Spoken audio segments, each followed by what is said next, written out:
Bonjour, bonjour. Eh bien, nous continuons. Alors, cette fois, on va faire la page numéro 2. Donc, suite, toujours sur le bloc numéro 1, bien sûr. Hein, on fait le verso de ce qu'on a fait la dernière fois, la dernière vidéo. Alors, c'est toujours dans le cadre de la boutique Magique Loisirs. C'est mon colis d'été du mois d'octobre. Et donc, nous rentrons dans l'automne. Les balades en forêt, les cueillettes de champignons, les belles feuilles qu'on peut trouver dans la nature et que les enfants adorent ramasser. Et on est dans les aussi un peu Halloween aussi parce qu'il y a des citrouilles, il y a des choses comme ça. Bon, je vous ai déjà dit, moi, Halloween, ça me plaît pas, mais on peut très bien se servir d'Halloween aussi, enfin de ce papier pour Halloween, parce que c'est déjà les bonnes couleurs, et puis on a ces citrouilles un peu de partout mélangées avec les champignons. On peut très bien imaginer un album Halloween. Alors, je vous ai promis une structure très simple. Eh bien, on continue à être simple. Donc, un premier rabat sur le côté gauche. Donc, 13 cm sur 20. Du côté 13, on va plier à 10,5 et à 11. Toujours petit gousset d'un demi-centimètre. Et on va coller ceci ici sur notre gauche. On vient de faire 3 albums un peu plus complexes. De temps en temps, il faut penser un peu aux débutantes. Et voilà, ça, c'est reposant pour quelqu'un qui est habitué. Parce que comme ça, ça permet d'aller plus vite et de soigner après la décoration. Et pour les débutantes, c'est parfait. C'est quelque chose de très, très simple. Voilà, un petit rabat à gauche. Maintenant, on va faire un grand rabat à droite. Donc, 19,5 sur 20. Et du côté 19,5, on va plier à 17 et à 17,5. Donc ici, toujours pareil, petit gousset d'aisance. 19,5, 17, 17,5 et 20. Et ça, on va le coller du côté droit, en face de l'autre.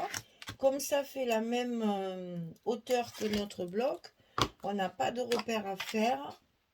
C'est directement à l'intérieur, le long de notre première pliure du gousset. Pardon. Et on colle. Voilà. Et c'est celui-là qui va passer dessous. Alors, sur ce grand rabat qu'on vient de faire, on va en faire un autre ici. On va y faire une cascade dessus, en fait. Hein. On va y mettre ça comme ça. Alors, ça, 18,1, ça, c'est une dimension qu'on va retrouver assez souvent, puisque c'est pour pouvoir mettre les images 15-15. Hein, pour pouvoir travailler les formats 15-15. C'est un format qu'on va retrouver assez souvent. Donc 18,1 sur 15,6. Et du côté 18,1, on plie à 15,6. Comme ça, on obtient le carré de 15,6 sur 15,6. Et bien entendu, on plie à 16,1, 5 mm. 5 mm juste après. Alors, je mets 18,1 parce que je fais toujours des petites languettes de collage de 2 cm. Là, si vous ne voulez pas vous embêter, vous pouvez mettre 18 et vous aurez 1 cm,9 mm. Ça revient au même. Mais pour être juste dans mes calculs, puisque je suis très très forte en maths, 16,1 plus 2 cm, ça fait 18,1. Mais si vous ne voulez pas vous embêter, le principal c'est d'avoir ici 15,6 sur 15,6. Voilà. Je mets 18,1 pour... Voilà. Alors là, on va essayer de le centrer, mais c'est moins important et délicat que sur les pages précédentes. Là, si vous voulez faire des repères, vous pouvez. Moi, je le fais à l'œil, comme on dit. Voilà. Donc ça, c'est pareil. Il y a un petit gousset qu'on n'oublie pas de bien reformer ici. Hein, et c'est ça qui va passer dessous, ça. Si vous le mettez dessus, il va y avoir un problème d'épaisseur, là. Donc c'est fait pour aller dessous, c'est-à-dire que là, vous avez un demi-centimètre, ici un demi-centimètre. Votre page, elle est équilibrée. Elle tient de chaque côté de la même épaisseur. Si vous mettez rien, ça va s'écraser. En mettant ce rabat ici, ça équilibre la page, parce qu'il n'y a rien dessous.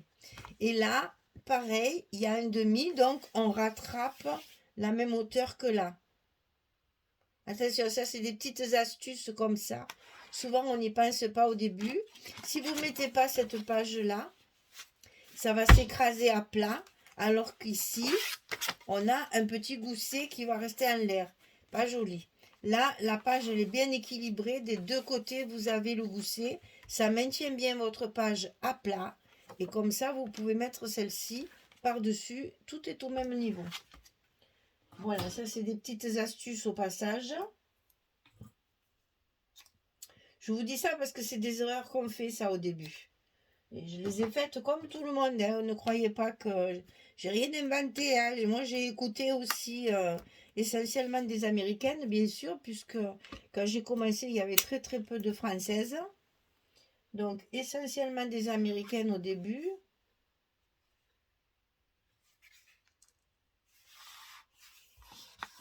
Mais c'est vrai que une fois qu'on a fait les erreurs, une fois, deux fois, trois fois, après, on se dit, bon, maintenant, c'est terminé, on ne fait plus d'erreurs. Voilà. Alors, la fermeture, et vous voyez que votre page, je ne sais pas comment vous montrer ça, en passant la main. Vous voyez, votre page, elle va bien s'équilibrer. Parce que là et là, vous avez la même épaisseur, et là, vous avez l'épaisseur qui maintient celle de dessous, qui l'empêche de s'écraser. J'espère que vous avez compris ma petite astuce, là, parce que je sais... Oui, quand même. Voilà, pour que la page soit bien équilibrée. Alors ici, qu'est-ce que j'ai utilisé? Alors, je voulais à tout prix cette pochette. Je la trouve sublime, toujours dans le junk, vous savez, la collection 15-30 junk. Donc, comme je voulais mettre mes petits champignons comme ça, évidemment, ça ne va pas. Donc, je l'ai mis dans ce sens. Là, on a des citrouilles dessinées en blanc, ça allait très bien. Donc, voilà, je vais mettre ma pochette ici. Donc, qui dit pochette dit carte, bien évidemment. Et après, j'ai joué sur mes champignons. Et je voulais à tout prix. Donc là, vous allez retrouver deux petites bandes aussi comme ceci. Pour finir la largeur. Et après, je voulais mes champignons. Donc, j'en ai mis de partout des champignons. Alors, il y en a. Voilà, là, c'est des feuilles comme ça. Comme ça, on reste dans les mêmes tons de feuilles. Feuilles mortes, feuilles mortes, feuilles mortes. Et après, quand on tourne champignons, quand on tourne champignons, et quand on tourne petit oiseau et tournesol. Voilà, ça va vous donner ce style-là. Pour faire du marron foncé et du plus clair pour le dessus. Allez, je colle tout ça et je reviens vers vous dès que j'ai terminé pour vous montrer ce que ça fait quand c'est fini. Allez, à tout de suite. Voilà, terminé. Donc, on ouvre un premier rabat. Là, vous voyez qu'on va pouvoir faire une décoration, là. Un joli tag, là. Oh, je le sens bien, ça, là. Les petits ronds, je verrai. Là, on a toujours l'emplacement d'une photo, hein, puisque là, on a la largeur nécessaire pour mettre une photo. Ici, pareil, si on veut... Ah non, juste là. Donc là, on va faire peut-être... peut-être qu'on va en mettre là de tag. Vous voyez les grands tags qu'on a là, qui sont hyper jolis, là. Bien travaillés. Ça me plaît bien, ça. Ou une petite image, peut-être aussi, parce qu'on a de très belles images. Celle-là, elle fait assortie en plus. Enfin, vous voyez, il y a de quoi faire, hein, en décoration. Donc ici, ça s'ouvre comme ceci. Ici, on a l'emplacement d'une photo. Ici également. Là également. J'ai simplement fait le cadre pour pouvoir mettre la photo ici. Et ici, on se retrouve avec notre page de fond avec nos deux petites bandes ici, la pochette découpée et la carte à l'intérieur de la pochette. Et là, dans ces pochettes-là, vous voyez, c'est large, on peut y mettre un livret si on veut. S'il me reste du papier, ça je verrai à la fin après. Pour l'instant, j'ai pas encore terminé, donc je sais pas trop ce qui va me rester.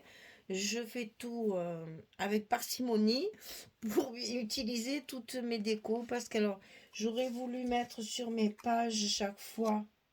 Voilà, je voudrais faire ça en fait. Mettre un grand rond, un petit rond, même si ça dépasse un peu de la page. Sur toutes mes pages, je voudrais faire ça. Sur toutes mes pages de, comment on dit, de garde, là, les premières pages, quoi. Vous voyez de suite, hein, c'est fou, hein. Comme ça, c'est tristouné. Enfin, moi, j'aime pas. Ça, c'est toujours chacun ses goûts, hein. C'est là qui aime les choses épurées. C'est sûr que comme ça, c'est mieux. Et dès qu'on met trois crottes, là, je trouve que ça change tout, quoi. Et alors, je vais en profiter. On fait pas ça. Hein, on joue pas au domino, là. C'est pas la peine, ça va pas. Grouper. On groupe nos décos. Et même si ça dépasse un petit peu ici, c'est pas grave. Mais voilà, on va les grouper. Vaut mieux faire quelque chose de serré ensemble. Voilà, ça fait trop après. Que de mettre des petits trucs dans les coins là.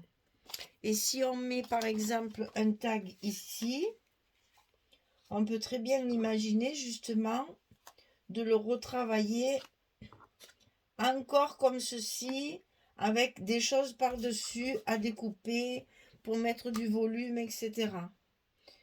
Petit ruban marron ou orange, là, jaune comme ma couverture. Vous voyez qu'après, et on n'oublie pas bien sûr, ici j'ai un petit mot qui s'appelle petite cueillette. Ça y va trop bien ça là, au milieu des champignons. Voilà. C'est une belle saison de cèpes, paraît-il. Tous les amis qui ramassent les cèpes d'habitude à cette saison reviennent avec des quantités astronomiques, avec des gros machins. C'est incroyable parce qu'on se plaint de la sécheresse. Je pensais que le champignon, il avait besoin d'humidité. Ma foi, il paraît que cette année, il y en a beaucoup. Alors bon, j'en ai vu dans les magasins, sur les marchés, donc c'est qu'il doit y en avoir beaucoup. Parce qu'en principe, quand on n'en trouve pas beaucoup, on se les garde, on les vend pas.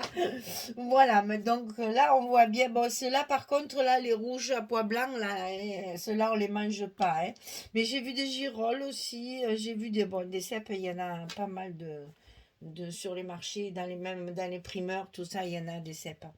Mais ceux-là, les mangez pas parce que vous allez avoir une colique monstrueuse. Hein. On dit qu'ils sont mortels maintenant. Personne n'a jamais essayé. Depuis qu'on sait qu'ils sont venimeux, bien entendu, vénéneux, on ne les mange plus. Hein, mais à mon avis, c'est pas mortel. C'est certainement une bonne colique et un bon mal de ventre. Mais bon, de toute façon, c'est pas bon. C'est quand on en trouve dans les forêts, si vous avez la chance de pouvoir promener en forêt et ramasser vos champignons vous-même, si vous y mettez un coup de pied, ça fait une espèce de fumée, là, de vapeur, de poudre. Il y a de la poudre qui sort. Je suis persuadée que c'est mangeable, même sans être mauvais. Hein, ils sont certainement pas bons au goût. Tandis que le cèpe, dans une bonne omelette, ça se mange bien. Voilà, enfin, c'était la minute culinaire, on va dire. Allez, merci beaucoup, mesdames. Et puis, je vous dis à très, très vite pour attaquer le bloc numéro 2. Merci beaucoup. Au revoir tout le monde.